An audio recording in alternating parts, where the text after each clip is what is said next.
नमस्कार विद्यार्थी मित्रांनो, आज आपण इयत्ता 6वीचा कुंदाचे साहस हा पाठ पाहणार आहोत. कुंदा नावाची मुलगी आहे. तर तिचं साहसला सिमिलर वर्ड आहे धाडस, शौर्य. तर चला बघूया कुंदाचे साहस हा पाठ. पावसाळ्याचे दिवस होते. पावसाळ्याचे दिवस म्हणजे कोणता? जून, जुलै, ऑगस्ट, सप्टेंबर हे पावसाळ्याचे दिवस असतात. तर मग इकडं झाडं, शेतं सर्वच हिरवीगार झाली होती. पावसाळ्यामध्ये झाडं, शेतं कशी असतात? हिरवीगार असतात. तर उन्हाळ्यामध्ये झाडांचा पालापाचोळा असतो. तर सर्वत्र वातावरण कसं झालेलं होतं? प्रसन्न झालं होतं. प्रसन्न म्हणजेच काय? तर आनंदी, मनाला आल्हाददायक असं वातावरण झालं होतं. आणि या जे गाव होतं, कुंदा ज्या गावात राहत होती, त्या गावातल्या सोना नदीला भरपूर पाणी आलं होतं. कोणत्या नदीला पाणी आलं होतं? सोना नदीला. आणि पावसामुळे या नदीचा प्रवाह वाढत होता. म्हणजे ही नदी जी आहे दुथडी भरून वाहत होती. तिचा जे पाण्याचा प्रवाह जो आहे तो काय झालेला होता? वाढत होता. आणि आता मुलांना रविवार म्हटल्यानंतर आपल्याला माहिती आहे, आपल्याला जशी शाळेला सुट्टी आहे तशी या कुंदाच्या पण शाळेला काय होती? सुट्टी होती. आणि सुट्टीचे दिवस असल्यामुळं कुंदा आणि तिच्या ज्या मैत्रिणी आहेत त्या नदी काठावर खेळायला गेल्या होत्या. आता गावाजवळ नदी आहे, तर गावाजवळ नदी असल्यामुळे या नदीच्या काठावर खेळायला गेल्या होत्या. आणि सगळ्यात महत्त्वाचं, कुंदा ही वयाच्या कितव्या वर्षी पोहायला शिकली होती? तर वयाच्या 8व्या वर्षी पोहायला शिकली होती मुलांना. बघा, 8व्या वर्षी. आणि बघता बघता, पाहता पाहता ती जलतरणपटू बनली होती. जलतरणपटू म्हणजे निष्णांत अशी पाण्यामध्ये ती पोहण्याचं शिकलेली होती. आता यामध्ये प्रामुख्यानं आपण जर म्हटलं की ही कुंदा जी आहे,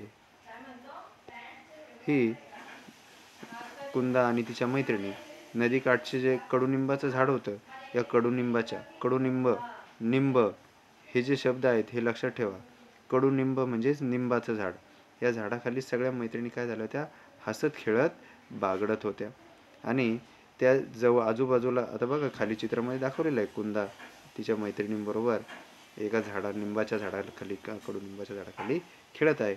आणि शेतकरी जे आहेत ते शेतामध्ये, शेतकरी त्याबरोबर ज्या स्त्रिया आहेत या कामामध्ये मग्न होत्या. मग्न असणे वाक्प्रचार आहे. मग्न असणे म्हणजे गुंग असणे.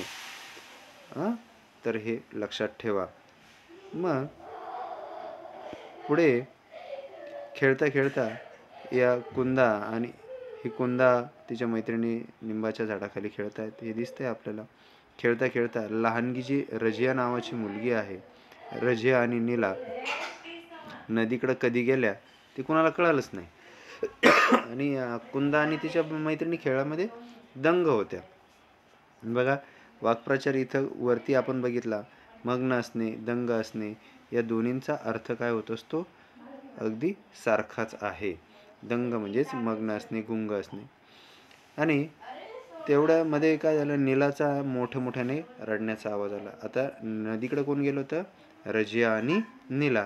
तर त्यातली नीला रडायला लागली आणि ओरडण्याचा तिचा आवाज आला. आणि काय ओरडत होती? धावा धावा, लवकर या, रजिया पाण्यात पडली आहे, कुणीतरी वाचवा हो. बघा, म्हणजे या रविवारचा दिवस असल्यामुळे कडुनिंबाच्या झाडाखाली या सगळ्या मुली खेळत आहेत. परंतु त्यातल्या 2 ज्या मुली होत्या, रजिया आणि नीला नावाच्या, आता नदीकडेलाच खेळत असल्यामुळे त्या कधी नदीकडे गेल्या ते कळलंच नाही. आणि त्यामध्ये रजिया, आता पुढे आपल्या लक्षात येईल का रजिया काय झालेली आहे? पाण्यात पडलेली आहे. तिला कुणीतरी वाचवा असं नीला काय करत आहे? हाका मारत आहे. ही हाक काय झाली?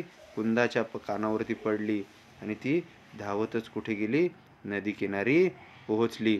नदीकिनारी पोहोचल्यानंतर आजूबाजूचे लोक होते, ते पण जे शेतकरी, शेतात काही ज्या बायका काम करत होत्या, बघा इथे शेतकरी व काही बायका कामामध्ये मग्न होत्या, ते लोक पण तिकडे धावत आले. आणि मुलींचा काय झाला? गलका वाढला. गलका वाढणे म्हणजे गोंधळ वाढणे. कुंदा धावत आली, नदीच्या काठावर क्षणभर उभी राहिली. रजिया पाण्यामध्ये काय करत होती? गटांगळ्या खात होती आणि पाण्याच्या प्रवाहाबरोबर पुढे पुढे वाहत होती. गटांगळ्या खाणे म्हणजे काय? पाण्यामध्ये जाणे, वरती येणे, म्हणजे ती बुडायला लागलेली होती. आणि नदी आहे, नदीचा प्रवाह हा काय असतो, वाहता असतो. जसं तलावाचं पाणी एकाच ठिकाणी असतं, तसं नदीचं नाही. नदीचं पाणी आपल्याला माहिती वाहत असतं. त्या प्रवाहाबरोबर ती काय झाली होती, वाहत वाहत पुढे चालली होती. आणि हे बघा, मग कुंदाने काय केलं, क्षणात नदीच्या पात्रामध्ये उडी घेतली. आता धाडसी कुंदा आहे, आपण धाड्याचं नावच बघितलेलं आहे, कुंदाचे साहस. मग कुंदाने नदीच्या पाण्यामध्ये उडी घेतली आणि सरसर पोहत रजियाच्या दिशेने निघाली. तोपर्यंत आजूबाजूचे लोक काय झाले होते, जमा झाले होते. जे शेतकरी आहे, शेतात काम करणारे बायका आहे, आणि आजूबाजूचे लोक काय झाली, जमा झाली. आणि सगळेजण बोलतायत, कोणीही ॲक्शन घेत नाही. सगळे काय म्हणतात, अरे अरे रजिया पाण्यात बुडत आहे आणि एवढीशी कुंदा तिला कशी वाचवणार. आणि कुंदाचं वय किती होतं मुलांनो, अवघे 8 वर्ष. लोक जोरजोरात ओरडत होते, कुंदाच पाण्याचा वेग वाढत आहे. काय होत आहे, कुंदा पाण्याचा वेग वाढत आहे, तू माघारे फिर. जमलेली माणसं ओरडत होती. परंतु कुंदा धाडशी होती, ती जलतरणपटू होती. आणि जलतरणपटू असल्यामुळे आणि तिला तिची मैत्रीण फक्त रजिया दिसत होती. मग तिच्या डोक्यामध्ये काय होतं, तिला फक्त कोण दिसत होतं, रजिया दिसत होती. आणि कसंही करून आपण काय करायचं, रजियाचा जीव वाचवायचा, एवढंच तिच्या मनात होतं. मित्रांनो, आपल्या मनामध्ये जर चांगले काम असेल तर परमेश्वर सुद्धा सहाय्य करत असतो, ही गोष्ट लक्षात ठेवा. आणि त्याबरोबर ते परमेश्वर सहाय्य करताना आपण त्या गोष्टीमध्ये कुशल असायला हवं, निष्णांत असायला हवं, पटाईत असायला हवं. तरच आपण त्या गोष्टीमध्ये, एखाद्या ठिकाणी आग लागली तर ती आग विझवणं आपल्याला जमलं पाहिजे. त्याच्याकरता आपलं प्रशिक्षण आहे का, आपण त्यामध्ये प्रशिक्षण घेतलं असेल तर आपण त्या गोष्टी कराव्यात. जर प्रशिक्षण नसेल, जसं ही कुंदाला पोहण्याचं, तिने चांगली जलतरणपटू होती म्हणून तिने हा सगळ्यात महत्त्वाचा साहस केलेला आहे. आपल्याला माहीत नसलेल्या गोष्टींमध्ये कोणतेही साहस करू नये. बरेच मुलं विनाकारण साहस करण्याचा प्रयोग करतात. असे काही करत जाऊ नका. तुम्हाला त्या गोष्टीमध्ये तुम्ही जर निष्णांत असाल, तरबेज असाल, तरच तुम्ही काय त्या गोष्टी कराव्यात. मग आता इथे कुंदाला सगळ्यात महत्त्वाचं, काही झालं तरी काय केलं पाहिजे, रजियाचा जीव वाचवायला पाहिजे, हे तिच्या डोक्यामध्ये होते. म्हणून तिला फक्त रजिया दिसत होती. बाकीचे लोक जे ओरडत होते ते तिच्या कानापर्यंत आवाज जात नव्हता. भरभर पोहत ती कुंदाजवळ, रजियाजवळ पोहोचली. कुंदा, रजिया घाबरली होती. तिच्या नाकातोंडात पाणी गेलं होतं. रजियाच्या काय झालं, नाकातोंडात पाणी गेलं. आणि मग कुंदा तिला समजावते. काय समजावते, रजिया काय कर, तू घाबरू नको, फक्त माझ्या दंडाला घट्ट धर. बघा, ही एवढीशी कुंदा आहे, परंतु सर्वात महत्त्वाचं, तिनं सावधगिरीने तिला सांगितलं, रजिया घाबरू नको, तू माझ्या दंडाला घट्ट धर. आपण बऱ्याचशा गोष्टी ऐकतो की एखादी व्यक्ती पोहण्यामध्ये तरबेज असते, मान्य आहे, आणि पाण्यामध्ये गेल्यानंतर, पाण्यामध्ये पडलेली आहे त्या व्यक्तीला वाचवायला जर एखादी तरबेज जलतरणपटू एखाद्या व्यक्तीने जर उडी मारली, त्याचा जीव वाचवायला गेला. परंतु जर त्या जे घाबरलेले जी व्यक्ती असते, ती त्याच्या कुठे त्याने पकडावं, त्याला कसं बाहेर काढावं, याचं पण आपल्याला ज्ञान असलं पाहिजे. आता कुंदाचं इथे आपल्याला हा पाठ शिकवताना लेखकाने अतिशय सुंदर सांगितलेलं आहे की माझ्या दंडाला घट्ट धर, असं सांगितलेलं आहे. मागे एक काही दिवसापूर्वी घटना झाली होती, न्यूजपेपरमध्ये होती, की त्या व्यक्तीने जीव वाचवण्यासाठी गेला आणि त्या जो पोहणारा निष्णात होता, जो जीव वाचवायला गेला, त्याचा पायच धरून ठेवला. मग आता तो कसा पोहणार. आणि तो जो बुडणारा होता तोही बुडाला, आणि जो जलतरणपटू होता त्याचाही त्यामध्ये नाईलाजाने जीव गमवावा लागला. अशा दुर्दैवी घटना होतात. त्याकरता सर्वात महत्त्वाचं, समोरच्या व्यक्तीने या गोष्टी समजून घेतल्या पाहिजेत, हे आपल्या लक्षात आलं पाहिजे. असो, चला तर मग कुंदाने रजियाला काय केलं, काठाकडं आणलं. तोपर्यंत लोकांनी मोठा दोर पाण्यामध्ये सोडला. दोर म्हणजे आपल्याला माहिती, रस्सी. आणि कुंदाने त्याला धरलं आणि सर्वांनी या दोघांना बाहेर काढलं. बातमी काय झाली, अशा चांगल्या बातम्या गावामध्ये पसरायला वेळ लागत नसतो. ही बातमी रजियाच्या घरी पोहोचली. घरी पोहोचल्यानंतर तिची आई धावतच आली, कारण रजिया पाण्यात पडली अशी बातमी कळल्यानंतर. त्या दोघींना सुखरूप पाहून तिने दोघींना काय केलं, घट्ट मिठी मारली, कवटाळलं, आणि तिच्या डोळ्यातून आनंदाश्रू वाहू लागले. म्हणजे तिचं मन भरून आलं. कुंदा ती काय म्हणते कुंदाला, कुंदा आज तुझ्यामुळे माझ्या रजियाचा काय झालेला आहे, जीव वाचला आहेस, केवढी धाडसी मुलगी आहेस तू, हे कौतुक केलेलं आहे. रजियाने पण कुंदाला काय केलं, मिठी मारली. तोपर्यंत कुंदाचे जे आई बाबा होते ते पण आले. कौतुकाने व अभिमानाने त्यांनी काय केलं, आपल्या मुलीला म्हणजेच कुणाला, कुंदाला जवळ घेतलं. साऱ्या गावात कुंदाचे साहसाची चर्चा झाली आणि साऱ्यांच्या कौतुकाचा वर्षावानं कुंदा पण आनंदून गेली, कारण कुंदाने पण काम कसं केलं होतं, चांगलं केलं होतं. अशा प्रकारे हा पाठ पाहिला. आता या पाठातील आपण शब्दार्थ बघूया, त्यानंतर प्रश्नोत्तरांची चर्चा करूया. पट्टीची जलतरणपटू म्हणजे पोहण्यात एकदम तरबेज असलेली. मग्न किंवा दंग असणे, मी मगाशी सांगितलं दोन्ही वाक्प्रचार एकच आहेत.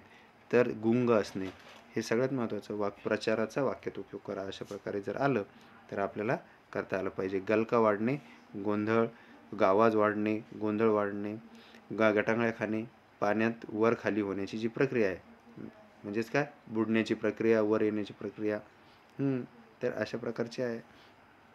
पहिल्यांदा माणूस म्हणतो वाचवा, नंतर म्हणतो चवा, नंतर म्हणतो वावा, अशी परिस्थिती असते. गटांगळ्या खाणं फार वाईट. माघारी, मागे, सुखरूप, सुरक्षित, कवटाळणे, मिठी मारणे, अशा प्रकारे हे शब्दार्थ आहेत. तर या शब्दार्थांचा व्यवस्थित समानार्थी शब्द म्हणून आपण त्यांचा उपयोग करू शकतो. चला, 2-3 वाक्यात उतरल्या. झाडे शेती हिरवीगार कशामुळे होती? तर झाडे शेती हिरवीगार कशामुळे होते? पावसाळ्याचे दिवस होते आणि पावसाळ्याचे दिवस असल्यामुळे झाडे शेती काय झालेली होती, हिरवीगार होती. कुंदा केव्हा पोहायला शिकली होती? कुंदा वयाच्या अवघ्या 8व्या वर्षी पोहायला शिकलेली होती आणि बघता बघता ती जलतरणपटू झाली होती. कुंदाला नदीवर कोणते दृश्य दिसले? कुंदाला नदीवरती काय दृश्य दिसलं?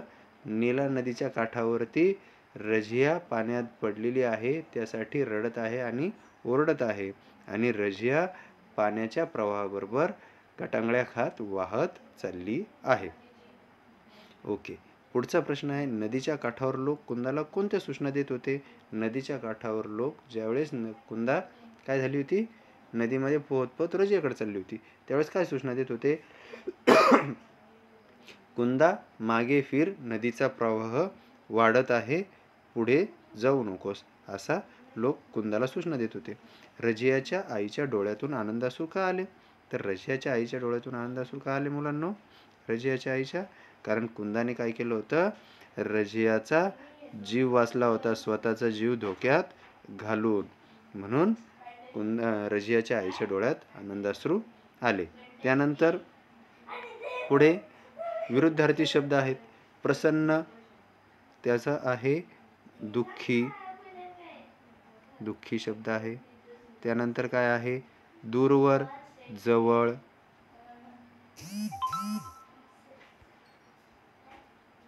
त्यानंतर काय आहे? शूर, भित्रा, भित्रा. त्यानंतर पुढचं कोणतं आहे? हसणे, रडणे. त्यानंतर पुढे, मागे, लवकर, उशिरा. हे काय आहेत? विरुद्धार्थी शब्द आहेत. चला पुढचा प्रश्न बघूया आपण. पोहण्यामध्ये तरबेज असलेल्या व्यक्तींना जलतरणपटू म्हणतात. त्या प्रकारे खालील शब्द वाचा व त्यांच्या योग्य जोड्या लावा. तर क्रिकेट खेळण्यामध्ये पटाईत, धावपटू,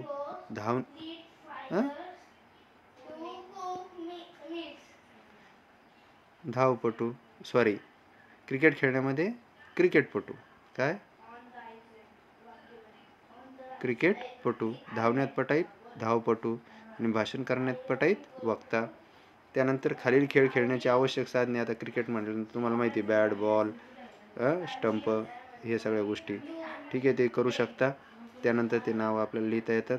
त्यानंतर पुढे प्रश्न आहे, कंसातील वाक्प्रचारांचे योग्य ठिकाणी वापर करायचा आहे. त्यामधलं आहे, शाळेची सुट्टी झाल्याबरोबर शाळेच्या मैदानात विद्यार्थ्यांचा काय होत असतो? गलका वाढतो.